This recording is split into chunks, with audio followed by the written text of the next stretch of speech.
you're for universal health care. Tim Pool said during the debate with Lance of the Surf, said he's for universal health care. It's like, notice how no one pointed that out. But no one, we did. I did. No, I didn't do it when he talked with Lance, but I forgot. It was in regards to the Mr. Beast video where he cured the blindness. Oh yeah. That's one of the first times I heard Tim Pool say he was for universal health care. And I tweeted it. I was like, look, yeah. No, and that's listen, we're very friendly with Sam Cedar, but he does the same thing. It's like, oh, well, let me see what reaction video I can do to go after Tim Pool that has nothing to do with actually agreeing on a major issue, because that doesn't sell. There's a reason why we have 12,000 subscribers and only 15 people are watching, because we're not here to do TMZ work. That's not our goal. The goal here is to talk about shit that actually is relevant. I think there's other reasons for that too. We don't know for sure, but we're a shadow ban channel. I know. Yeah, you guys are not. Yeah, you guys are independent thinkers. You're not tied into the corporate narrative. So, oh, listen, we're totally screwed once we start giving any type of kudos to Bobby Kennedy Jr. because that's coming. I already did, and as it stands right now, if anybody's like keeping score, like how like you have like a scorecard and it goes at this point in the game, if I were to vote in the primary, I would vote for RFK Jr. That's all I'm saying. I'm not saying anything about how I feel a year from now. I'm not saying anything about that. I'm saying if the primary were right now, that is who I would vote for, because he just flat out said he was going to pardon Assange, Snowden, and named a whole list of other whistleblowers. And I go with tangibles. Tangibles, I can hold somebody accountable for a tangible. I don't need platitudes. Yeah. So I don't have a problem with him. And the whole vax thing, it's like, all right, I don't agree with that, but it's not a hill I'm going to die on. Yeah, if he really wanted to change exactly what's going on here, and this is just my opinion, of course, but if he really wanted to go after Pfizer and the rest of them in a really big way, he's got to get out there and start talking about universal health care, because he hasn't done that yet. He hasn't said anything about that. Doesn't mean that he won't. Well, no, and he's been very heavily focused the past 20 years. I don't know if you've done research into him, but he's predominantly an environmental justice lawyer. So it isn't necessarily that he doesn't support universal health care as much as that's just not been his niche. He sued the U.S. Navy. He sued Exxon. He has used his name.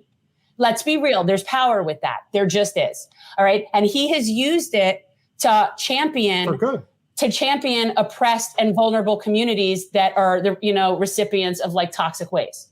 So this is somebody that to me has demonstrated, at least in some capacity, to give a shit. So look, again, our bar is low here, Osiris. We have a very low bar we're dealing with. And I'm not voting for Joe. That's not going to happen. It's not going to happen. Absolutely not. I like a lot what I see from RFK. And let me throw this out to y'all. I know people think I'm crazy. I'm a lunatic, but I think RFK should be MAGA. I think RFK Jr. should be MAGA. And hear me out. His uncle, if his uncle had the same politics he had and ran today, he would be MAGA. And let's do a MAGA left and a MAGA right. Because you know who likes RFK a lot?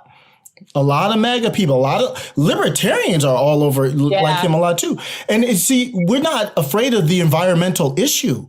I'm all good with it as long as it doesn't come from a beat it over the head authoritarian point of view. Well, we have said many a times, and this is where we break from, at least I break from the left considerably, is that I actually do believe in nuclear power. If your goal here is to get to a carbon neutral point in our energy consumption, you will not get rid of coal and natural gas without nuclear. It is not going to happen. Not and maintain our industrial lifestyle. But his stuff that RFK's been doing isn't so much that as like really fighting like how Stephen Donziger did for indigenous people who are being totally screwed by the fossil fuel industry and all these different things. So he's been doing it on behalf of people, not on some like in actual lawsuits, not just some walking around giving speeches, and that to me speaks about somebody. And our good friend of the show, Guy Giverson, wants to know regarding Marianne. And look, it's very simple.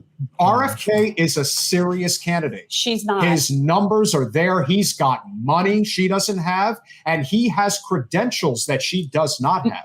That's a big one, Guy. Look up seriously. And I would love somebody, if anybody is a Marianne supporter, and I say this seriously, please tell me what are her credentials / qualifications to be the chief executive officer of the largest sovereign nation power in the world.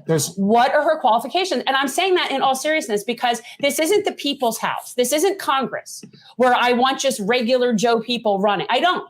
I want actually qualified, credentialed, experienced people. And I like people who have been in the military to be the commander in chief. What are Marianne's qualifications? What's her work experience?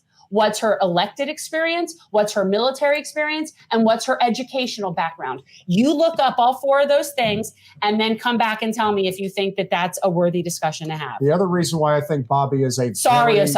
Yeah. Now, one of the reasons I think Bobby is a very formidable candidate is because he's willing to go places that Marianne and a lot of others are not willing to go. The fact that he is willing to say that, yeah, my uncle and my father were assassinated by the CIA. Like the fact that he's willing to do that is crossing the Rubicon. There is no going back from that because people know what the truth is, but saying it at that level is so vital at a time where our country is at a boiling point. We literally at each other's throats, and everyone knows who's causing our plight, and to not actually be willing to say it. And hell, even if he ultimately says, yeah, I'll martyr myself like my father did, if that's what it's going to take, then so be it. Thanks for watching. If you want to support our mission to transform politics into service, please like this video, subscribe, follow us on social media, and consider joining our Patreon, where you'll get early access to our interviews as well as other exclusive content. Links are in the description. Peace out.